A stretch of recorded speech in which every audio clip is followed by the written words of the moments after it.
ആക്രമിക്കപ്പെട്ട നടിക്കെതിരെ നടൻ ദിലീപ് നടത്തിയ പരാമർശങ്ങൾ നിഗൂഢമെന്ന് വനിതാ കമ്മീഷൻ അധ്യക്ഷ MC ജോസഫൈൻ. സിനിമയിലെ വനിതാ കൂട്ടായ്മ താരസംഘടനയായ അമ്മയ്ക്ക് മുന്നിൽ ഓച്ചാനിച്ച് നിൽക്കരുതെന്നും നടിയുടെ പേര് വെളിപ്പെടുത്തി പരാമർശം നടത്തിയ നടന്മാർക്കെതിരെ കേസെടുക്കണമെന്നും MC ജോസഫൈൻ പറഞ്ഞു. ഇപ്പോൾ ഉണ്ടായിട്ടുള്ള ഈ സംഭവവികാസങ്ങൾ ഒട്ടും നമുക്ക് അംഗീകരിക്കാൻ പറ്റില്ല.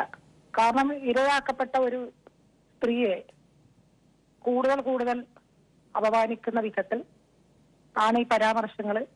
ഈ രണ്ട് സംഭവങ്ങളും ഒരു വഴിതിരിച്ചുവിടുന്ന ഒരു ഗതിമാറ്റത്തിന് സഹായിക്കുന്ന ഒരു ഗൂഢ ലക്ഷ്യം ഇതിനുണ്ടോ എന്നുള്ളത് സംശയിക്കേണ്ടിയിരിക്കുന്നു. ഇരയ്ക്ക് നീതി കിട്ടാൻ വേണ്ടിയുള്ള പരിശ്രമങ്ങളാണ് ഇവിടെ നടന്നുകൊണ്ടിരിക്കുന്നത്. ഇതിനിടയിൽ എന്തിനിങ്ങനെ ഇത് വഴിതിരിച്ചു വിടുന്നു എന്നുള്ളതാണ് അറിയാൻ പാടില്ലാത്തത്.